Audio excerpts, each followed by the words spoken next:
Bueno, acá estamos en Sin Diarios. Recordamos que nuestra música es la música de Alejo de Supernavegantes, música para las niñeces. Lo pueden encontrar en las redes. Gran tema. Y que vayan a comer las medialunas del Pulqui Bar Entre Ríos 484. En realidad, medialunas, comida, está todo bien y el ambiente es extraordinario. Medio con esas pinturas de la época de Perón y Evita, del Pulqui y demás. Así es. Ahora tenemos un invitado. Yo estoy contento con tener un invitado porque Y sí. esto de escucharnos entre nosotras y nosotros se hace No, pero tedioso siempre y repetitivo. La semana pasada estuvo Hamilton. nuevas voces presentando aportan su libro. mucho, claro. Y esta semana vamos a hablar sobre un libro más polémico, me parece, pero queremos bucear la arqueología de este trabajo. Estamos con Pablo Perantón, uno de los autores, el otro es Fero Soriano. Bueno, Pablo ha escrito cosas importantes, pero sobre todo sus notas. No sé, ayer estaba con alguien que dice, qué bien que escribe Perantón. No, es amigo mío, le digo yo, y saco pecho. En particular, bueno, él ha escrito bastante sobre los redondos, una biografía, pero además algún reportaje. Alguna cosita te vamos a preguntar. ¿Nos permitís? Un libro que es La teoría del derrape, que a mí me gustó mucho. Bueno, y nota siempre sobre temas que parece que no dan y él las convierte en que dan, que no tiene nada que ver con el gordo Dan, pero ahora que digo dan. Así que Es bravo ese gordo, ¿eh? sí, se la aguanta. Nadie le rayó la pintura del auto, Se ¿eh? la aguanta. Porque no tiene, parece. No tiene. Papi. Bueno. ¿Ves? Es un Bueno. gordo bravo. Además, Pablo es amigo mío, así que bueno, va a ser esto muy entretenido, espero, y sobre todo para las y los oyentes. ¿Cómo estás, Pablo? ¿Qué tal? ¿Cómo andan? Bien, gracias por invitarme. No, es un gusto. Queremos que, bueno, se venda mucho tu libro, que tiene que ver con tu vida también, que eso suceda. Así que, ¿cómo se llama el libro? Lo vi expuesto de una manera brutal, una distribución muy buena. Sí. Cosa que no todos los libros tienen. Es verdad. Y lo dejamos ahí. ¿Por qué lo dice? Me Nosotros imagino. sacamos un libro lo quiero. con urgencia y no apareció en ningún lado. Hay que Donde buscarlo. sí, hay Está que buscarlo. escondido. Pero el tuyo no, porque No. donde veo librerías, el libro. Llama la atención las fotos. El libro se llama Turcos, la biografía, como decías vos, Amado, de Jorge Cayetano Asís, escritor, polemista, analista político y varios etcétera, ex diplomático. Y un poco me quedó flotando lo que dijiste, que escribo sobre cosas que parece que no tienen importancia y finalmente la tienen. Bueno, así para mucha gente no tiene importancia. De hecho, nosotros abrimos el libro con una frase de Carlos Corach que nos dijo a nosotros, a Fero y a mí. Ah, la mierda, no se privaron de nada. Exactamente, porque Corach nos sentó con nosotros y nos dijo, ¿a quién le puede importar una biografía de Asís? A nadie. Nos dijo así, de movida, como diciendo, bajando el precio al que, entre comillas, podía ser su amigo, no lo es, pero bueno, fue compañero de experiencias. Y de algún modo también poniendo una referencia de, para mucha gente es un personaje irritante o irrelevante, y para nosotros justamente por eso era interesante contar su vida, por un montón de razones, no solo por eso, porque podía ser irrelevante o irritante para gente, sino porque tenía detrás toda una obra escondida que para nosotros, yo tengo un pie, siento que tengo un pie en el periodismo y otro en la literatura, y para mí un tipo que escribe 20 y pico de novelas en la Argentina durante 40 años es muy interesante de contar su vida. Sí. ¿Okay? Por eso la pregunta que siguiera esta, ¿no? ¿De dónde surge el interés? Porque bueno, ¿de dónde surge el interés por escribir sobre los redonditos de ricota? Me parece obvio Es para obvio, cualquiera claro. de nosotros. Lo de Asís es más raro y bueno, Corach en algún sentido certifica esto de que es raro. Sí. ¿Cómo le surgió a ustedes el interés? A mí siempre fue un personaje que me interesó. Por esto que te digo, yo leí Flores Robadas, lo leí hace muchos años. Claro, con una dedicatoria a Haroldo Conti. Haroldo Conti, exactamente, que la verdad que Es como que hay una beta que está oculta para la gran mayoría, que es que el tipo es un escritor, un buen escritor. Exactamente. Haroldo Conti, que estaba desaparecido. Por supuesto, él escribe, no se podía nombrar a Haroldo Conti, y él en el bestseller más importante de la década del 80, que sale en junio de 1980, se lo dedica y dice Haroldo Conti in memoriam, entre signo de pregunta, in memoriam, como diciendo, ¿está desaparecido o no? Claro. ¿Ok? Bueno, así todo ese libro se convierte en bestseller total. Tiene un éxito arrasador como pocas veces se vio en la literatura argentina. de ese tipo. Es un libro lindo para leer porque lo lees dan ganas de seguirlo, digamos. Claro, exactamente. Se convierte en el fenómeno Asís. Eso ya a mí me interesaba, por más que yo no lo había vivido, era muy chico. Yo me acuerdo la imagen en la cocina de mi casa, sobre la mesada, mi vieja, que era una mina muy lectora, es una mina muy lectora, tenía Flores Robadas, como después tuvo Diario de la Argentina, que es el libro, que es su novela de, como decimos nosotros, su novela de inmolación, porque gracias a eso se convierte en un apestado. Entonces, todas esas cosas cíclicas, todas esas vidas. Explícalo. Gracias a eso se convierte en un apestado. ¿Qué frase? Y el primer enemigo de Héctor Manieto es Jorge Asís. La verdad que es esa. Por supuesto que menor en comparación con los Kirchner o Prisa o tantas cosas, pero es su primer enemigo. Además es un enemigo desde adentro. Ya estaba fuera. Ya estaba fuera. Pero se suponía que era uno de ellos. El tipo está, como decían antes, nombraron a Oberdán Rocamora, ¿no? Sí. Oberdán Rocamora fue digamos, en esa época. Seudónimo. Ese seudónimo funcionaba. Durante 7 años escribió columnas en Clarín a lo Roberto Art, una especie de aguafuertes, cada 15 días, cada 20 días, ¿no? Con una periodicidad de 2 o 3 semanas. Esas especies de aguafuertes emulando de alguna manera a Roberto Art. Esa era su intención. Y se convierte en una marca de Clarín. Durante 7 años fue el orificio por el que respiró Clarín, porque Clarín tenía prohibido, por supuesto, hablar de la situación política y social, que era atroz. Solo podían hablar, y muy por arriba, sobre la situación económica, porque estaba el frigerismo dentro de Clarín y estaba en contra del programa de Martínez Dios. Y como los milicos tenían tantas internas que en eso no se metían con el periodismo económico tanto, con tal de que no hablaran de los desaparecidos, de todo lo que hacía, las barbaridades que hacían, les dejaban pegarle un poquito por la economía y después necesitaban espacios de recreación para el lector. ¿Y cuáles eran los espacios de recreación para el lector? Las columnas de Asís y el deporte. Porque ahí es la época donde Clarín se hiperdeportiviza. Mundial 78, Menotti, era San Martín, etcétera, etcétera. Y bueno, Clarín, Asís adquiere una importancia tremenda a partir de sus columnas. Y se convierte en una figura, que es algo hoy impensado, que un tipo desde un diario se convierta en una figura nacional. Al punto tal que sale en la tapa de Clarín, porque corre un rally en el año 78, después del Mundial, que une Venezuela con Tierra del Fuego. Y fue un rally muy importante. Que él fue piloto. Él fue copiloto. Y todos los días que escribía crónicas y se convirtió en un fenómeno nacional. De hecho lo van a buscar la gente, los lectores es una cosa insólita. Lo van a buscar, terminan en el acá en el Automóvil Club en Libertador, o Figueroa Corta, y lo van a buscar los lectores ahí y él sale en la tapa de Clarín con Fangio. Mirá, o sea, una cosa inédita para hoy, creo, impensado. Bueno, ese era el turco. Enseguida escribe Flores Robadas y estando en Clarín se convierte en un fenómeno literario, ¿ok? De escritura. Además, el tipo de libros que rompe el techo de cristal de la literatura. ¿Qué quiere decir? Lo empiezan a leer todos. Las chicas del supermercado, los tipos que manejan taxi, ¿no? Se convierte en un fenómeno. Y eso molesta mucho dentro de la academia, dentro del ambiente literario, que es muy pacato en ese sentido. Lo popular es enemigo de lo bueno, dice. Ahora, algo parecido le pasaba a Osvaldo Soriano. Años después le pasó a Osvaldo Soriano. Soriano todavía vende más que él. Por eso, pero digo un fenómeno. Pero muy parecido, odiado por la academia, despreciado por la academia, por Puan, por los que evalúan, digamos, la calidad, se supone que evalúan la calidad literaria. Pero él, no contento con eso, con ya tener resistencias en el ámbito literario, sale de Clarín y escribe todo lo que había vivido en Clarín, en un libro novelado, pero todos los protagonistas, que son un montón, son los tipos que laburaban con él. Sí, te perdés en la cantidad de protagonistas. Es descomunal, pero básicamente hay 3 protagonistas. Uno es Banieto. Papito. Uno es Manieto, a quien le dice Bañato, que es obvio que es él. Otro es Papito, que es Marco Citrin, que es el director de Clarín de ese momento.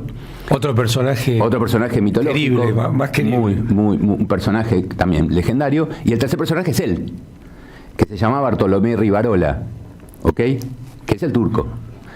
Bueno, entre esos 3 personajes pasa toda la historia de Diario de la Argentina. Cuando sale es un escándalo, porque es bestseller total, porque ya era, además del nombre de Asís, se suma la interna de Clarín.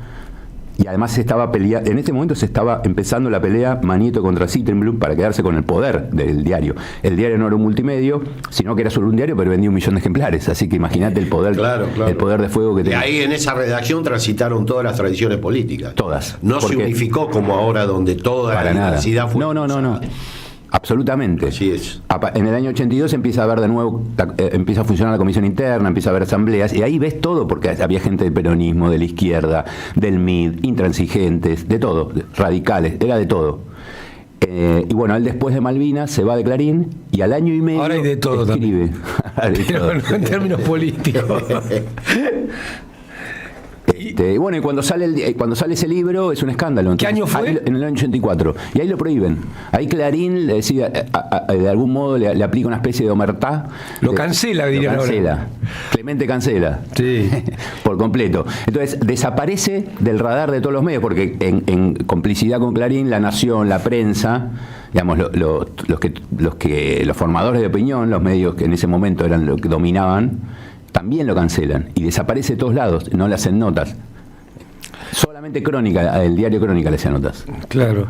Ahora, en la última etapa, porque por ahí algunos no tenemos tanta memoria de este recorrido, que suena muy interesante, dan ganas de comprarlo ya. Espero que a las y los oyentes les pase lo mismo. Por favor, necesitamos... Uno, por lo menos yo, lo vinculo más a tareas vinculadas a difusión de cosas que hacen los servicios, bueno, o intenciones de los servicios. Ahí viene. ¿Aparece esto en el libro o es una visión equivocada mía? No, por supuesto. Bueno, por eso sigue siendo interesante, ¿no? Digo, él, cuando se convierte en una especie de apostado social, era conocido en la ciudad, era como un porteño de pura cepa, a pesar de que eres de Villa Durante Domínico. el alfonsinismo también estaba en esa situación. Bueno, me acuerdo que él creó una caracterización de la política cultural del alfonsinismo, la llamó la patota cultural. A eso iba, exactamente. A él le hacen un trabajo de doble pinza, buscado, ojo, no es que él no es inocente en lo más mínimo. ¿Qué quiere decir? Por un lado, la academia y Clarín. La academia me refiero a la alta cultura literaria, los escritores, Puan, Beatriz Arlos, los que consagran reputaciones. Los que otorgan. Los que ponen muchas citas a pie de página en cada uno de sus textos. Todo eso, bueno. La mitad es texto de ellos y la otra mitad otorgadores de prestigio. Apelación a la autoridad. Cita. Todos esos, bueno, más Clarín, más el radicalismo en contra de él. ¿Por qué el radicalismo en contra de él? Porque, por esto, primero, un poco por legado de Clarín. Sí. Y por otro lado, porque él había sido de izquierda en los 70. Una militancia bastante superficial, te diría, sí, pero había sido PC. Sí, PC. De hecho, había conocido a su mujer y a un montón de amigos de él, que después con los cuales se distanció, pero gente que de prestigio también en la literatura, como Marcelo Cohen, como Daniel Freidenberg, durante muchos años director de Diario Poesía, etcétera. Y a su mujer, a Mirta Hortas, la conoce en un taller literario del PC, de la FEDE, que era la agrupación juvenil. Y ahí conoce. Y él tiene una militancia, si querés superficial, llamalo como quieras, pero de hecho tiene un libro que se llama La Manifestación, que es del año 71, donde el cuento justamente de la manifestación es donde relata una especie de crónica ficcionada, sí, sobre una marcha que hacen como integrantes de la FED al Obelisco en el año 71-72. Entonces, esa militancia, y ahora que él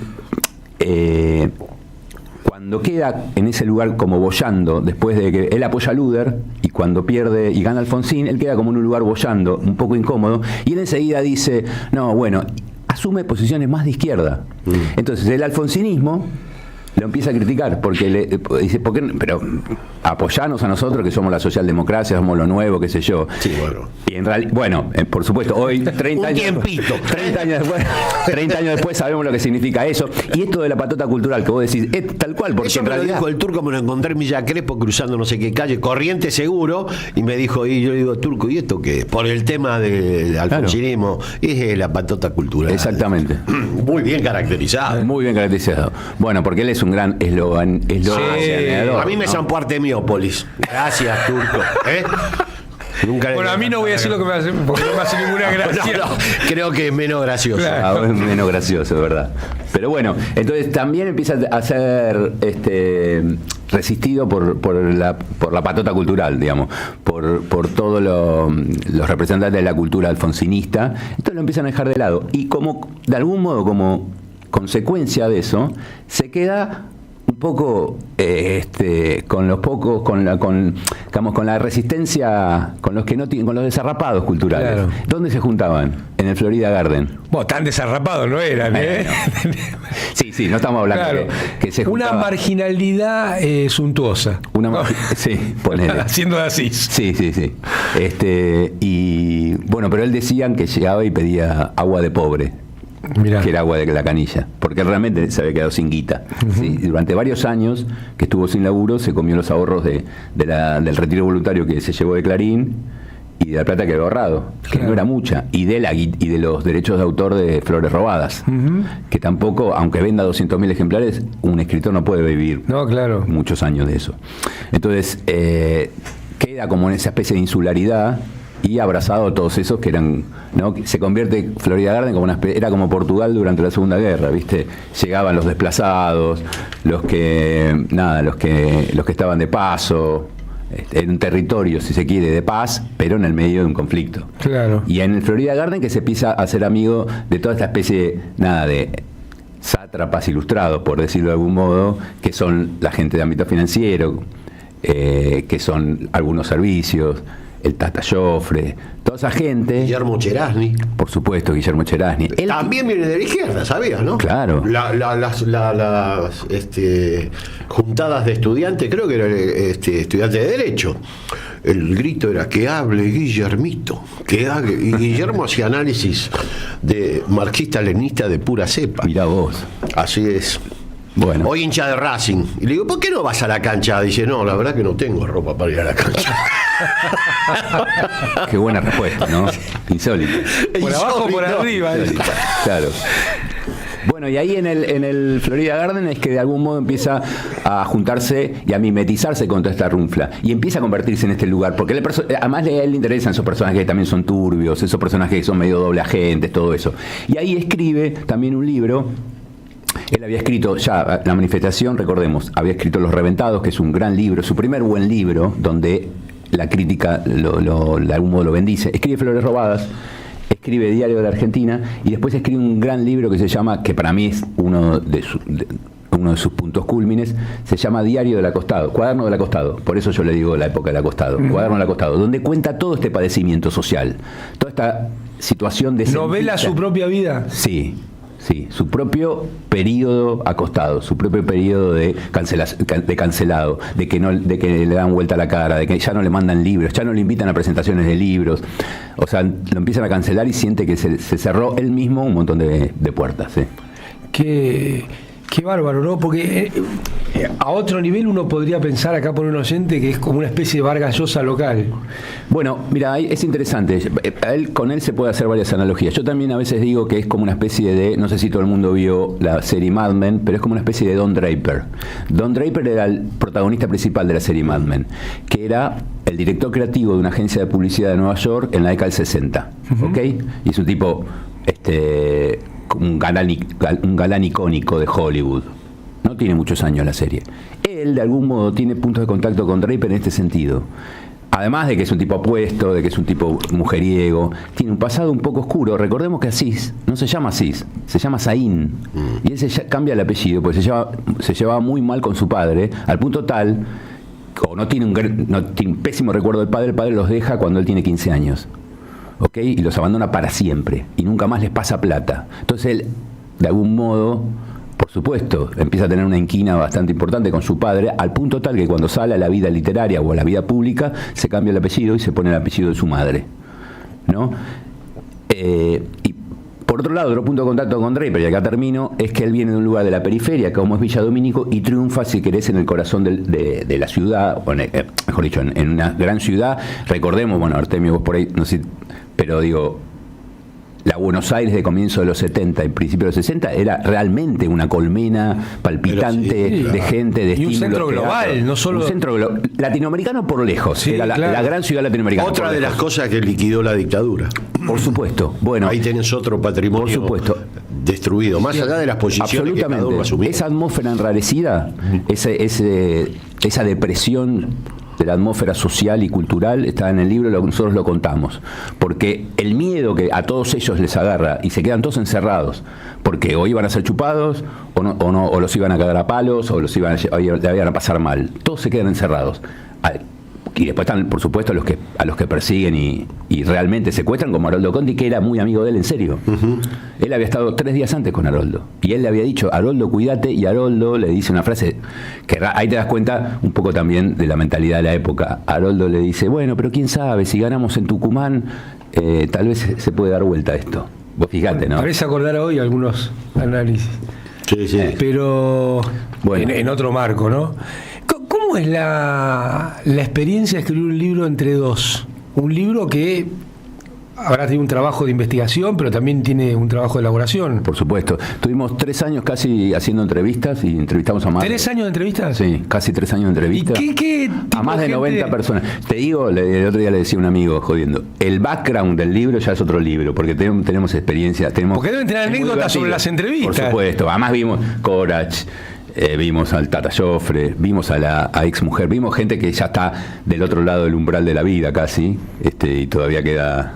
Entonces fue muy rico también esa experiencia, hablar con un montón de gente, además testigo, privilegiada de esto que estoy contando, de esa atmósfera de los 70. No, pues habrán llevado ustedes más que los cuentos de Asís. Por supuesto.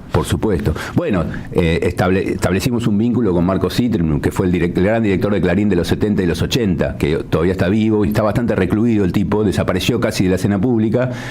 Y nunca había hablado a Asís en su vida, porque él sí le tomó mucho desprecio a Asís, porque, de nuevo, hablaba de él claro. Y no hablaba en los mejores términos.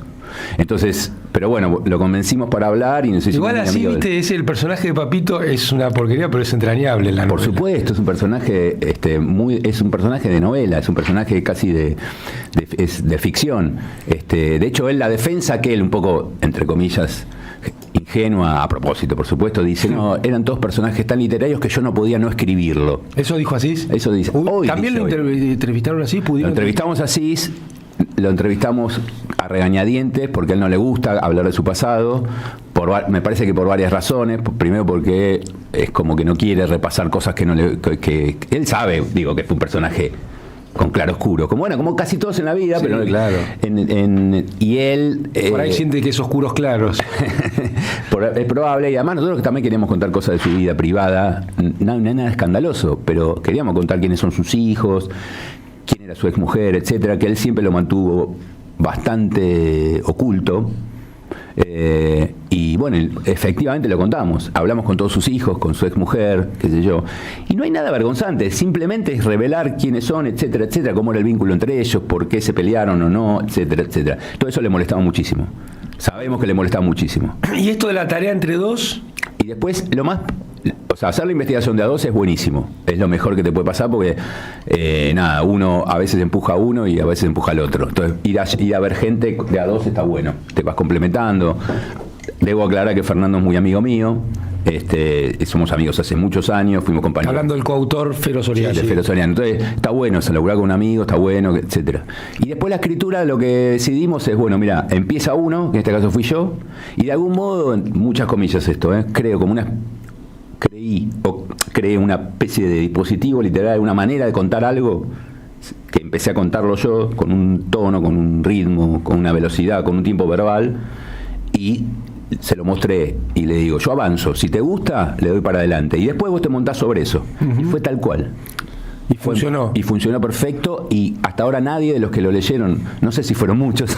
Esperemos que sean más. Esperemos que sean más, pero hasta ahora nadie nos dijo, che, mirá, acá hay un cambio de ritmo, acá hay un cambio de estilo, acá hay un cambio de adjetivización, lo que fuera. O sea, lograron que haya un autor colectivo. Exacto. En esa de algún modo nos fundimos en un solo autor. Y creo que funcionó bien. Entonces, la verdad que terminó siendo también muy atractivo. Yo escribí una buena parte, él después siguió escribiendo, yo volví a escribir otra buena parte y él terminó. ¿Y es un libro grande, pequeño? Es un libro de 600 páginas. Ah, la mierda, es un ladrillo. Es un libro de 600 páginas, pero debo decir que se lee rápido. Vamos.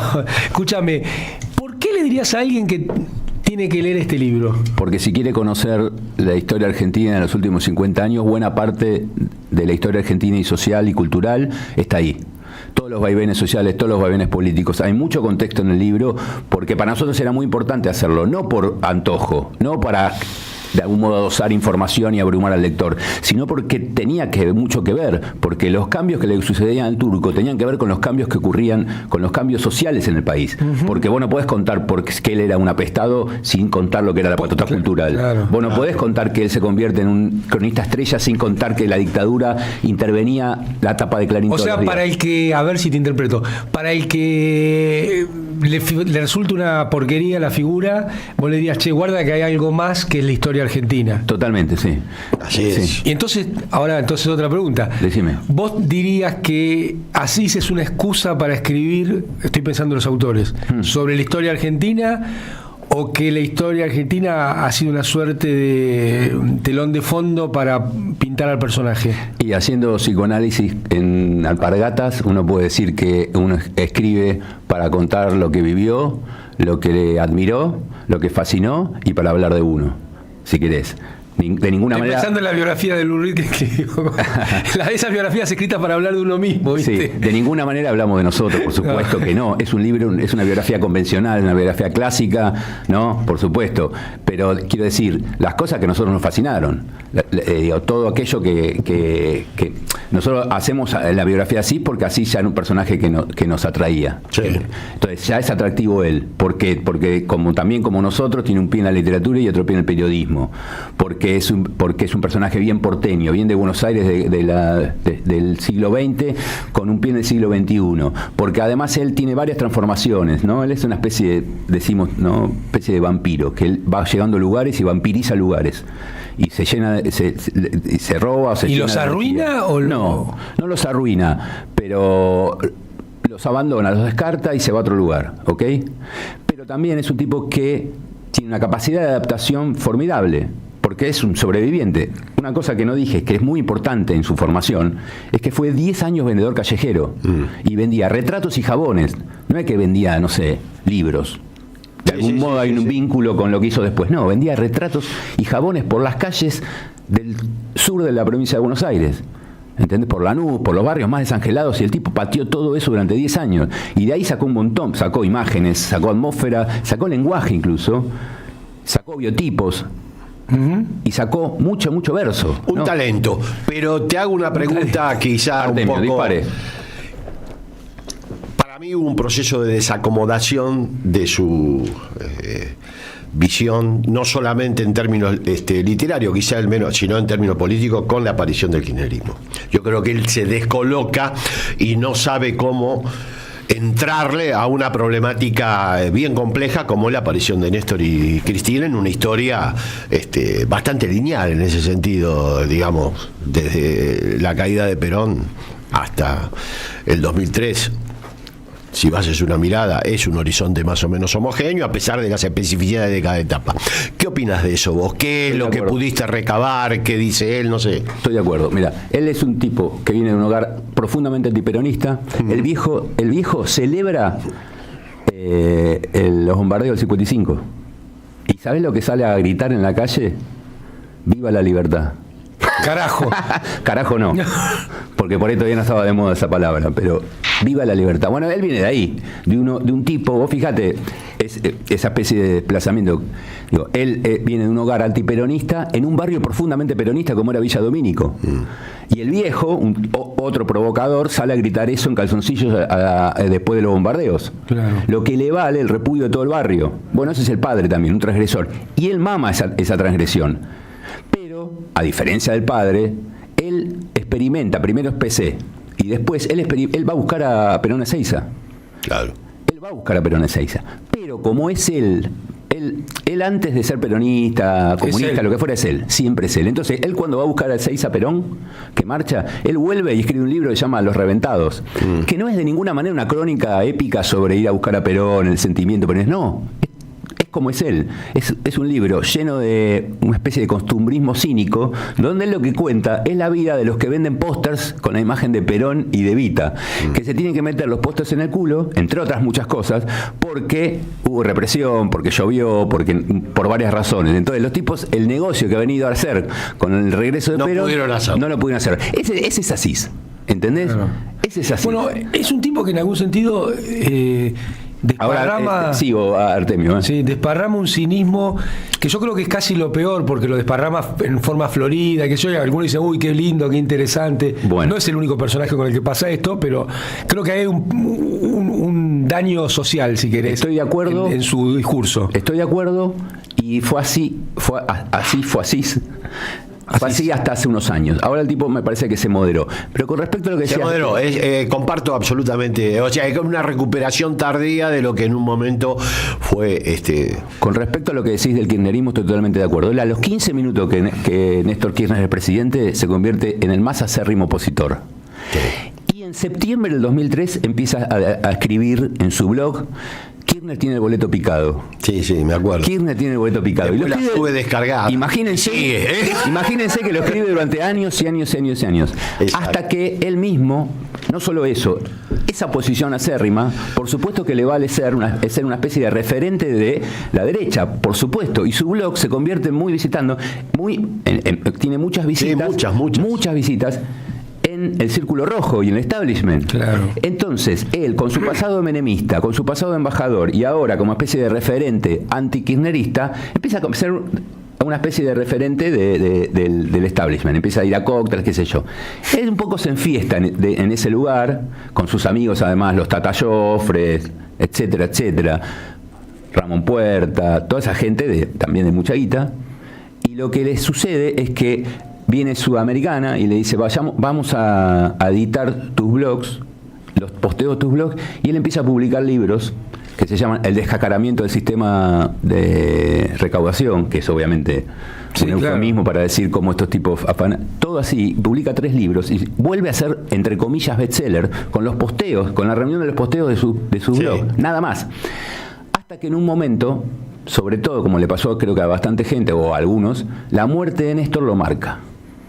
Porque a él se da cuenta que cuando se muere Néstor se muere un gran político. Entonces dice, lo prefería vivo, por supuesto que lo prefería vivo, y lo prefiero antes que esto. Y empieza a darse cuenta y hace un viraje, y a Cristina, en vez de llamarla la elegida, como lo llamaba, le empieza a decir la señora o la doctora.